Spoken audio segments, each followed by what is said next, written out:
कैसे D mart दूसरे supermarket का धंधा बंद कर रहा है। मैगी, चॉकलेट, स्नैक्स से लेकर राशन तक हर चीज अगर कहीं सस्ते दामों पर मिलती है तो वो है डी मार्ट। 149 की डेयरी मिल्क को 99 में और 99 की मैगी को 73 में बेचकर इस कंपनी ने कई बड़े रिटेल ब्रांड्स का धंधा चौपट किया है। जियो मार्ट, बिग बाजार, ग्रोफर्स और बिग बास्केट जैसे कई सुपरमार्केट जो कभी रिटेल सेक्टर को अपनी जागीर समझते थे, वो आज रणनीति बदलकर वापस रिटेल बाजार में अपना दबदबा कायम करने का ख्वाब देख रहे हैं। एक बड़े मार्जिन से प्रॉफिट कमाते हुए बेशक डी मार्ट सभी रिटेलर से आगे है, लेकिन सवाल है कि राधा किशन दामानी की ये कंपनी आखिर इतना मुनाफा कमा कैसे रही है। भारी डिस्काउंट देने के बाद भी आखिर कौन सी रणनीति इन्हें छप्पर फाड़ प्रॉफिट दे रही है, चलिए आज की इस वीडियो में जान लेते हैं। हर दिन दिवाली और होली जैसा डिस्काउंट देने वाला डी मार्ट आज मिडिल क्लास का सच्चा साथी है। स्पेंसर, बिग बाजार और जियो मार्ट के छक्के छुड़ाते हुए इस रिटेल प्लेयर की नेटवर्थ आज 85 अरब रुपीस है। एवेन्यू सुपरमार्केट द्वारा ओन की गई इस कंपनी को स्टॉक इन्वेस्टर राधा किशन दामानी ने कभी एक स्टोर से शुरू किया था और आज भारत में 284 स्टोर्स के साथ ये कंपनी कई एंटरप्रेन्योर्स की हवा टाइट कर चुकी है। रिटेल इंडस्ट्री में कोई भी सुपरमार्केट ब्रांड डी मार्ट के करीब अपना स्टोर खोलने से पहले 2 बार सोचता है, क्योंकि यहाँ मिलने वाले सस्ते सामान के चलते कंज्यूमर इसी स्टोर की तरफ अपना रुख कर लेते हैं। लेकिन ये सवाल हर ग्राहक के जहन में आता जरूर है कि आखिर ये ब्रांड भारी डिस्काउंट देकर भी मुनाफे में कैसे रहता है। जहाँ डिस्काउंट देने से ज्यादातर कंपनी को नुकसान उठाना पड़ता है, वही डी मार्ट की गाड़ी तरक्की से पटरी पर कैसे दौड़ती है।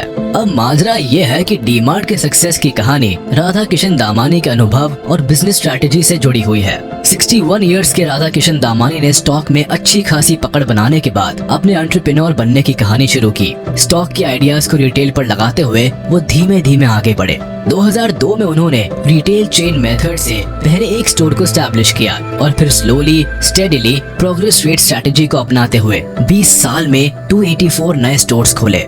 अब जियो, बिग बाजार जैसे ब्रांड्स के हजारों स्टोर्स के सामने ये आंकड़ा भले ही छोटा लगता है, लेकिन क्वालिटी और प्रोडक्टिविटी को मेंटेन करते हुए आज डी मार्ट भारत का नंबर 1 सुपरमार्केट चेन है। और ये इसलिए संभव हो पाया क्योंकि इन्होंने लो स्केल पर काम करते हुए पहले सप्लायर्स और वेंडर्स पर अपनी पकड़ बनाई।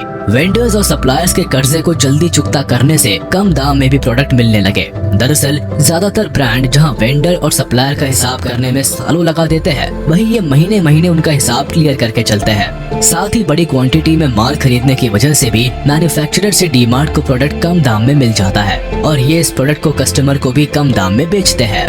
इस रणनीति के अलावा डी मार्ट ने कई और स्ट्रेटेजीज पर खुलकर काम किया है, जैसे कि 90% स्टोर्स को इन्होंने अपनी खुद की प्रॉपर्टी पर खोला है और जो स्टोर इनकी प्रॉपर्टी का हिस्सा नहीं है उसे इन्होंने 30 साल के लीज पर उठाया है। इससे फायदा ये है कि डी मार्ट को हर महीने रेंटल खर्चे के झंझट से गुजरने की जरूरत नहीं है। साथ ही इसे हर साल बढ़ने वाले रेंट से भी कोई नुकसान नहीं पहुँचता है। हालांकि शुरुआत में प्रॉपर्टी खरीदने के चलते कंपनी की स्पेंडिंग कॉस्ट काफी ज्यादा थी, लेकिन अब ये सभी पुराने खर्चे वसूल कर चुकी है। रेंट के बचत करने के अलावा डी मार्ट अपने एयर कंडीशन, ब्लेज लाइटिंग और म्यूजिक सिस्टम जैसी फैसिलिटी पर भी बचत करता है। जी हाँ दोस्तों, इस स्टोर में आपको बाकी बड़े लैविश स्टोर की तरह टॉप नॉच एक्सपेंसिव सर्विस नहीं मिलेगी, लेकिन यहाँ मिलने वाला डिस्काउंट आपका दिल खुश कर देगा। डी मार्ट की सफलता के पीछे एक कारण ये भी है कि राधा किशन दामानी ने कंज्यूमर बिहेवियर को काफी करीब से ऑब्जर्व किया है। एक वक्त था जब अमेरिका में वो वॉलमार्ट के स्टोर पर जाकर लोगों की इच्छाओं, उनकी चॉइसेस और उनके माइंडसेट को पढ़ने की कोशिश करते थे। इससे उन्हें ये समझ आ गया कि मिडिल क्लास लोग किन चीजों को खरीदने में दिलचस्पी रखते हैं और वॉलमार्ट के ऑपरेशंस कैसे काम करते हैं। बस इसी सक्सेस मॉडल को भारतीय बाजार पर भी लागू करते हुए उन्होंने फूड, अपैरल्स और डेली नेसेसिटी को अपने स्टोर की प्रायोरिटी में रखा, जबकि उन्होंने ऐसे आइटम्स को अपने स्टोर का हिस्सा नहीं बनाया जिन्हें मिडिल क्लास लोग खरीदने से कतराते रहे हैं। अब डेली यूज के प्रोडक्ट से बिजनेस चलाने का एक फायदा ये भी है कि इसके लिए ना तो एडवर्टाइजिंग और मार्केटिंग पर ज्यादा पैसा खर्च करने की जरूरत है और ना ही ज्यादा स्टाफ की जरूरत है। ऐसे में एक भारी खर्च को बचाकर डी मार्ट इसे डिस्काउंट्स देने के लिए इस्तेमाल करता है और ये कॉन्सेप्ट लंबे समय से काम कर रहा है। अपने कस्टमर्स की भारी छूट को बरकरार रखने के लिए डी मार्ट ने बाकी कई फीचर्स को सीमित किया है, क्योंकि इनका मकसद सबसे कम कीमत में लोगों की डेली नेसेसिटी को पूरा करना है। इसके लिए डी मार्ट ने कुछ प्रोडक्ट्स को खुद भी ओन किया है और उन्हें mini max, D Mart Premia, D Homes, Dutch Harbour जैसे नाम से स्टोर पर रखा है। बता दे कि ऐसे प्रोडक्ट्स की मैन्युफैक्चरिंग पर खुद डी-मार्ट ध्यान देता है और इसलिए स्टोर पर इनकी कीमत काफी कम है। इससे एक बात तो साफ होती है कि राधा किशन दामानी ने अपने स्टोर पर वॉलमार्ट के विजन से रिकॉर्ड तोड़ कमाई की है। पहले इनका नाम केवल लेजेंडरी स्टॉकर के रूप में गिना जाता था, लेकिन अब इनकी गिनती देश के बड़े एंटरप्रेन्योर्स में होती है।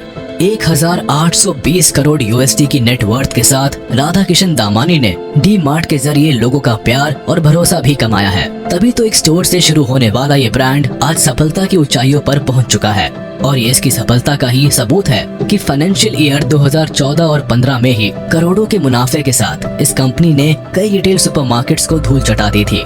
फिर 2020 में इसके नेट प्रॉफिट में 24.6% की बढ़ोतरी हुई थी।